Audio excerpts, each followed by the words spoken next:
Halo semuanya, sekarang Sabil sama Kak Rehan. Kak Rehan ini mahasiswa psikologi UIN Salatiga. Boleh Kak Rehan memperkenalkan diri? Waduh, oke. Halo teman-teman semuanya, salam kenal ya. Nama saya Raihan. Dan saya saat ini juga masih mahasiswa nih, ya semester terakhir lah ya, di UIN Salatiga Psikologi. Oh, itu sih paling ya. Mm-mm. Eh, Sabil sama Kak Rehan itu temen di Kuarcap. Kita satu keluarga di Kuarcap Kota Salatiga. Tepatnya Kak Rehan itu pengurus Dewan Kerja. Sabil merupakan bagian dari Dewan Kerja, yaitu unit jurnalistik teman-teman. Dan Sabil banyak belajar dari Kak Rehan selama mengabdi pada unit jurnalistik gitu teman-teman. Ini orang sangat, ya kalian gak usah Waduh, tanya, waduh, gak usah waduh. tanya tuh. Oke Kak Rehan, topiknya kali ini tuh kayak kita tuh agak merembet ke usia remaja. Jadi Sabil cerita dulu. Waktu dulu pertama Sabil ikut unit itu sebenarnya Sabil tuh lagi ngalamin stres gitu Oke. loh. Karena ada suatu tekanan lah. Oh, Nah, cara untuk Sabil menghilangkan stres itu tuh pada saat itu kalau nggak nugas ya kayak Sabil mengikuti kegiatan yang sekiranya tuh Sabil bisa melupakan hal yang memicu stresnya Sabil kayak gitu. Kalau uh, dari Kak Rehan itu juga apa tuh namanya, pernah nggak sih kayak mengalamin hal yang sama kayak Kak Rehan tuh lagi burn out, apalagi Kak Rehan sudah mengikuti banyak sekali kegiatan, pastinya kalau numpuk. yang namanya stres kepala nih berasap itu kayak udah seperti hal yang biasa. Nah, kalau dari saya mah, jadi aku tuh apa ya? Ya setiap orang ya, semua Hmm. bahkan semua manusia di dunia ini merasakan ya macam-macam ya, stres apapun itu, masalah hidup dan sebagainya. Bahkan usia-usia remaja menuju ke dewasa nanti, apalagi dewasa awal mahasiswa gitu ya katakan, itu juga bakal nanti ngerasain namanya quarter life crisis gitu. Betul kali. Nah itu yang mungkin teman-teman akan rasakan juga tuh. Itu kalau jadi menurut aku sendiri ya, bahkan kalau kata Raditya Dika ya, itu kita itu justru ada yang masalah itu membuat kita makin kreatif nanti. Nah, tapi sebenarnya yang kamu sampaikan tadi juga benar tuh. Ketika kamu punya stres, kamu punya cara sendiri kan pasti ya. Punya cara sendiri untuk mengatasi itu. Nah, itu yang disebut namanya coping stress. Nah, jadi setiap orang punya caranya sendiri untuk ketika mereka stres, apa pelarian mereka untuk mengatasi stres itu gitu. Ada yang dengan misal kamu tadi ngerjain tugas gitu ya. Jadi misalnya biar gak apa ya fokus di masalah itu juga, biar lupa gimana sebenarnya apalah. Ada yang main game, ada yang ketemu kucing, ada yang ketemu sama anaknya, ada yang mainan sama apa sih namanya, mainan sama bayi apa sih, Iya, main anak sama anak kecil mainan gitu sama lah. kecil ya Oke, gitu oke, ya, oke. macam-macam gitu. Tapi kayak menurut Kak Rehan hal seperti itu, kalau contohnya ya Sabil kan ngilangin stres tuh berkegiatan, kalau nggak berkegiatan yang ngerjain tugas. Kayak orang-orang tuh mandang kalau itu tuh apa tuh namanya, malah nambahin stres. Nanti kayak mereka bilang kalau takutnya kalau nanti kamu malah eh, gila muda loh Gila muda. gitu. Oke. Tapi kayak orang kan punya cara masing-masing untuk apa tuh namanya, mengalihkan sesuatu yang membuat dia itu stres kayak gitu. Itu misal apa ya, ya artinya memang kita nggak bisa asal ngejudge orang sih gitu. uh, ya tadi bisa apa namanya, setiap orang punya cara masing-masing. Dan kalau misal apa namanya, cuma memang perlu gini nih kadang kita, uh, ya omongan orang lain itu kan menilai pasti, tapi yang paling tahu diri kita berarti siapa tuh? Diri kita sendiri lah. Nah, bahkan kita kalau kita boleh riset lah, boleh korek ke diri Iya. kita, tanya ke diri kita kayak siapa sih yang paling tahu tentang diri kita, siapa gitu. Kalau kita urutin, orang tua belum tentu ya, doi belum, yang paling deket aja lah belum Iya. tentu lah ya. Ya yang paling tahu diri kita berarti bisa dikatakan diri kita, dan ya Tuhan yang maha esa yang tahu Oh, gitu ya. sama bantal guling. Bantal guling, oke ya, jadi saksi gitu ya. gitu. Nah itu, so bisa jadi ya kita dengan cara kasih jeda dulu, kita berhenti sejenak aja nggak apa-apa ya, pelan-pelan lah, nggak harus selalu digas gitu ya. Lagi ada problem, sekali-kali stop dulu, nggak apa-apa stop, mau nangis dulu, marah dulu, kecewa dulu ya, Iya. lepasin semua dulu, apa yang harus dilakukan biar biar kelar dulu masalah pribadi gitu. Jadi gak harus digas terus, gak apa-apa, sekali-kali berhenti dulu, nangis dulu, istirahat dulu, main biar fresh lagi. Oke Kak Rehan, kembali lagi. Jadi banyak remaja-remaja di usia Sabil pada saat itu tuh dia juga merasakan hal yang sama, tapi mereka itu nggak tahu gimana caranya untuk keluar dari zona itu. Jadi kayak mereka itu terjebak di suatu lingkaran yang sangat menguras pikiran sama hatinya mereka. Kayak gitu. Yes, yes. Nah, jadi kalau kalau kayak gitu ya, kadang tuh tanpa kita sadari ya, satu hal yang juga punya pengaruh penting itu tentang bersosial dengan orang lain, entah itu dengan keluarga, entah itu dengan teman, entah itu dengan ya, siapapun itu, yang manusia lah intinya. Siapa tuh dari ketemu sama orang, sama mereka itu kita bisa ngobrol, dan dari situ bisa apa ya, kita dapat yang namanya apa ya, istilahnya sudut pandang lain gitu. Jadi kadang memang dari diri kita pun perlu kita sadari gitu, kalau memang ada yang kurang dalam diri kita, perlu dikembangkan, ya dikembangkan dengan cara misal baca buku, diskusi dengan orang lain gitu ya. Itu juga bisa ngebantu kita punya sudut pandang baru. Nah dari situ mulai kita bisa tahu nanti cara-caranya gitu ya. Nah, sedangkan ya macam-macam juga, dan setiap orang lagi-lagi tadi punya cara yang masing-masing gitu. Nah, cuma kalau yang biasa kita lakukan, beberapanya ada terapi seperti ya self love gitu ya, self love, ada juga self talk gitu.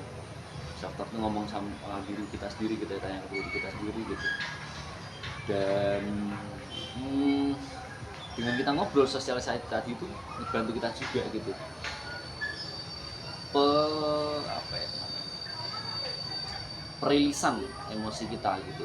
Jadi kalau kita itu mau marah ya marah, nangis kecewa gitu. Karena kadang kalau orang itu sudah menarik diri dari dunia, nah itu bahaya sebenarnya di situ. Kita jadi overthinking, kita jadi apa ya, kemakan sama pikiran kita sendiri. Nah bahaya itu justru di situ. Jadi sebenarnya hal simple sih ya, ngobrol sama orang lain, ketemu sama orang lain itu juga penting juga gitu. Nah baru kalau udah cukup, kita kembali ke diri kita, dan ya dengan diri kita, nah itu bisa membantu juga. Kalau Kak Rehan tahu, belum lama ini kan juga ada geger kampusnya Sabil, ada yang Oke. itu gara-gara udah saking stresnya karena suatu masalah, suatu problem. Terus kayak dia juga udah mencoba curhat ke orang tuanya, karena kayak siapa tahu orang tuanya itu bisa memberikan solusi. Ternyata kalau Sabil cerita dari itu orang tuanya kayak malah tambah nyudut-nyudutin itu. Kalau misalkan udah sampai kita menarik diri dari sosial itu, potensinya tuh bisa seperti itu. Dan itu kayak miris banget, padahal di usia yang seperti itu tuh kita masih diarahkan untuk nambah ilmu, nambah pengalaman, biar nanti kelaknya tuh kita punya bekal untuk menghadapi dunia luar sebelum memang benar-benar kita diterjunkan di masyarakat. Terus juga kalian tuh kayak seberapa penting Kak, terutama di era sekarang ini nih, kita buat menjaga kesehatan mental kita gitu. Sama kayak apa ya, contohnya nih, kalau misalnya kita punya suatu permasalahan yang sekiranya itu kita tidak bisa menemukan solusi, entah itu kita sudah coba buat ngomong sama misalnya orang tua kita, teman kita, adalah kok kayak kita masih belum punya solusi nih, apa yang harus kita lakukan untuk menanggulangi hal itu.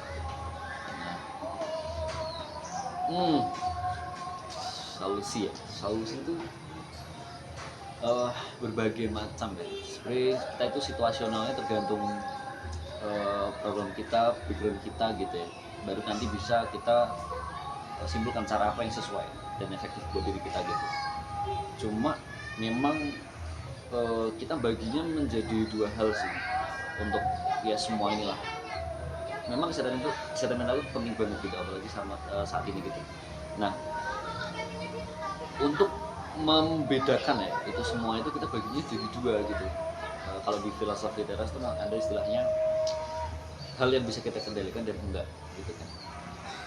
Hal yang bisa kita kendalikan dan enggak. Nah itu yang bisa kita kendalikan. Jadi kalau misal omongan orang lain itu kira-kira bisa kita kendalikan nggak? Omongan orang lain, judge mereka, masalah terjadi kayak diri kita, bencana itu bisa kita kendalikan nggak?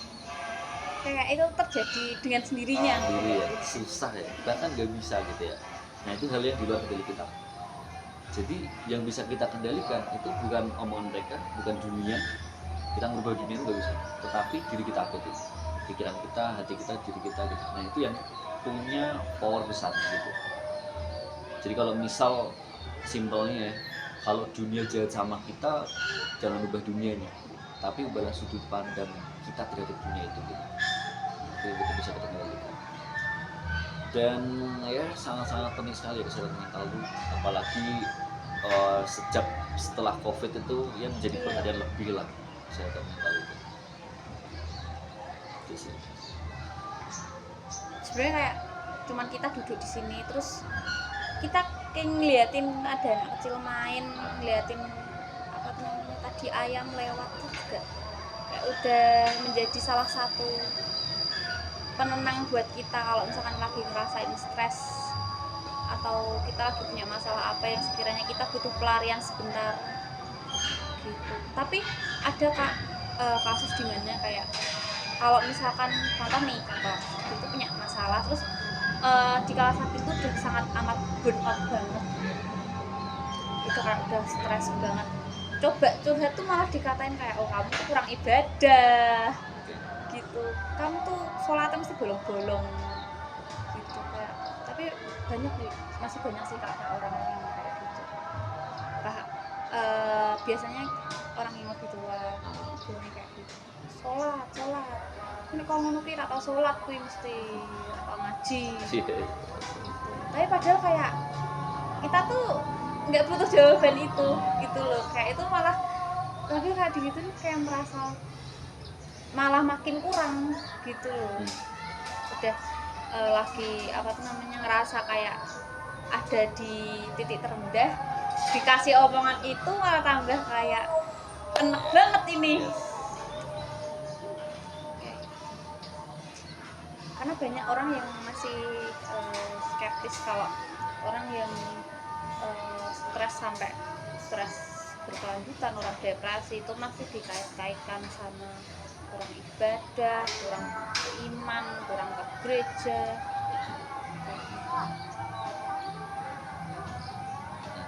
Itu tuh. Jadi kalau misal apa ya, ya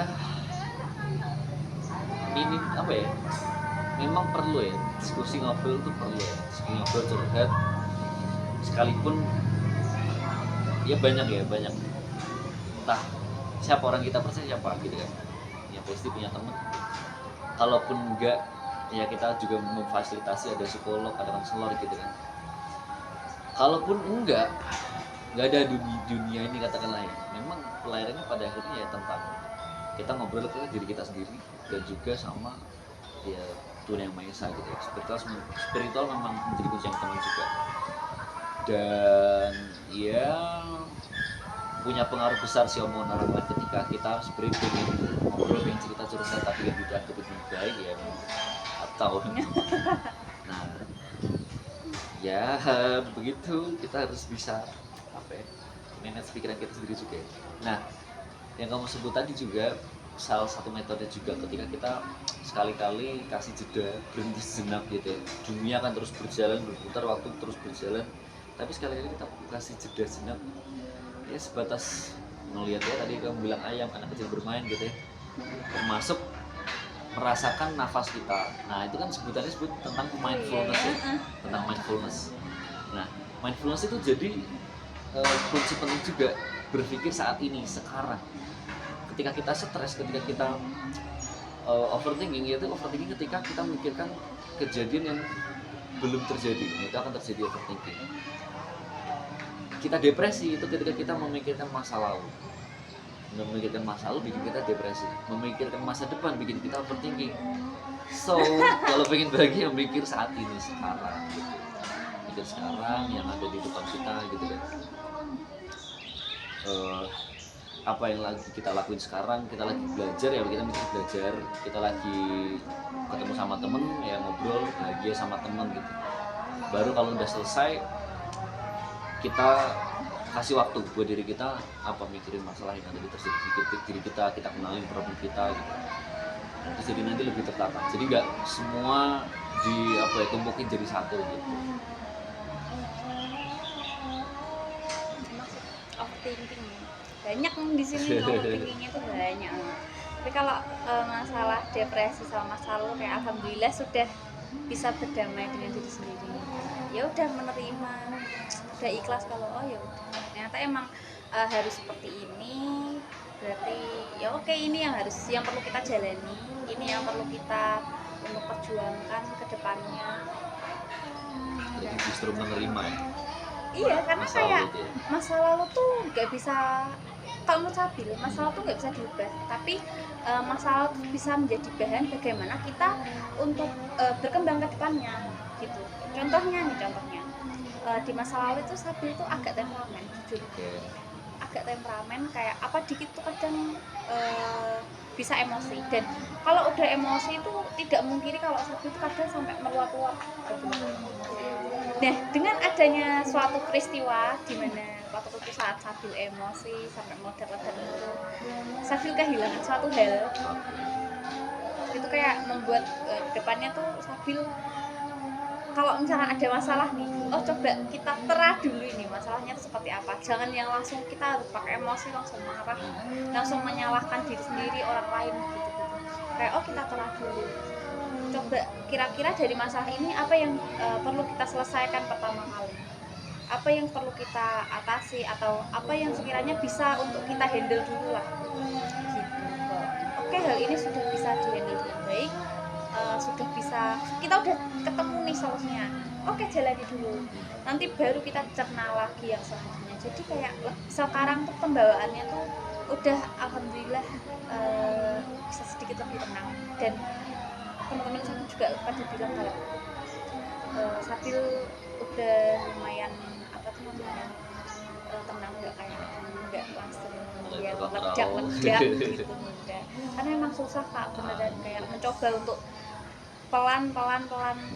Pertamanya emang kayak masih kayak wah yo weset gitu, tapi kayak lama-lama oh oke, apa dulu yaudah, kalau seperti ini yang perlu kita lakukan itu ya kayak gini gitu, ini dilakukan mistake, nanti nih ini udah selesai baru kita pikir kayak yang lain kayak gitu. Dan itu sangat amat bermanfaat karena kayak pikirannya Sabil tuh nggak jadi ricuh gitu loh, lebih tertata rapi, jadi kayak pikirannya tuh nggak keruh, tetap bisa berpikir jernih walaupun kayak ini masalah masalah sebesar ini tuh di hadapan mata kayak gitu. Tapi ada kalanya dimana kayak misalkan Sabil udah gak bisa menampung itu, ya akhirnya kayak boom kayak gitu. Tapi sejauh ini Sabil merasa udah lebih tenang, jauh lebih tenang daripada kemarin kayak gitu.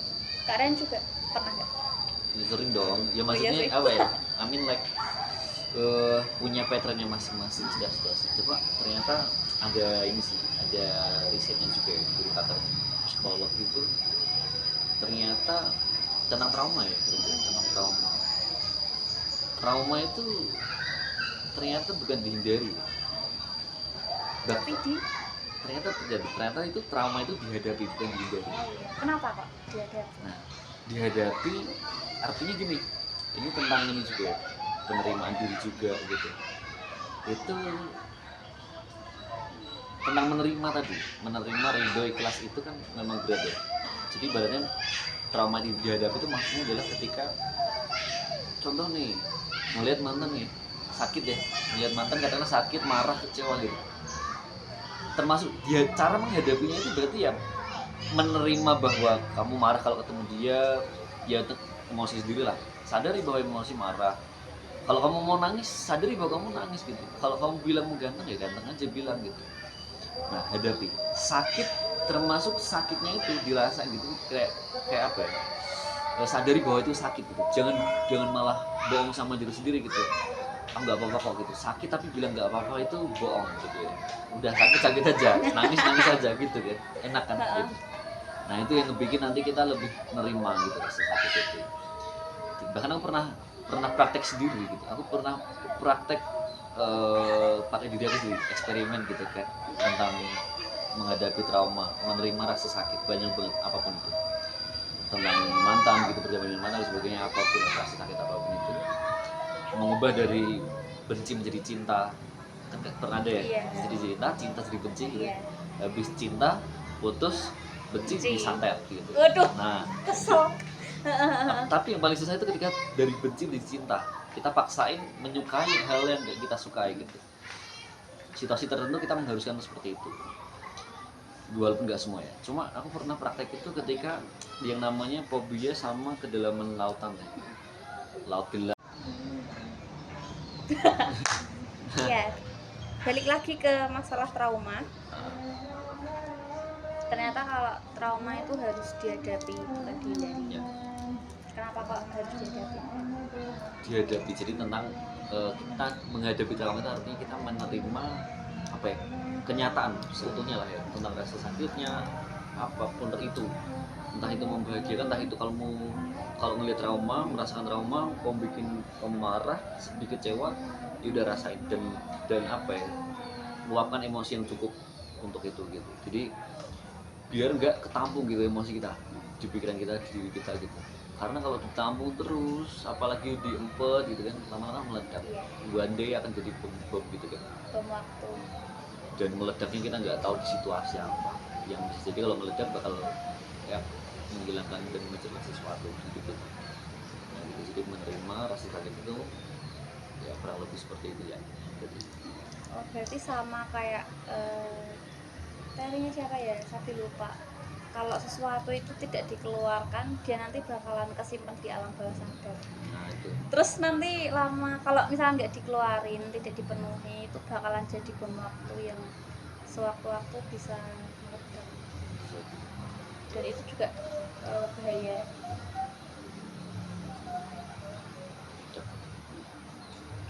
Karena itu nanti bakalan bisa mempengaruhi perilaku kita, interaksi kita sama orang lain juga. Oke Kak Rehan, terima kasih atas pembahasannya, seru sekali.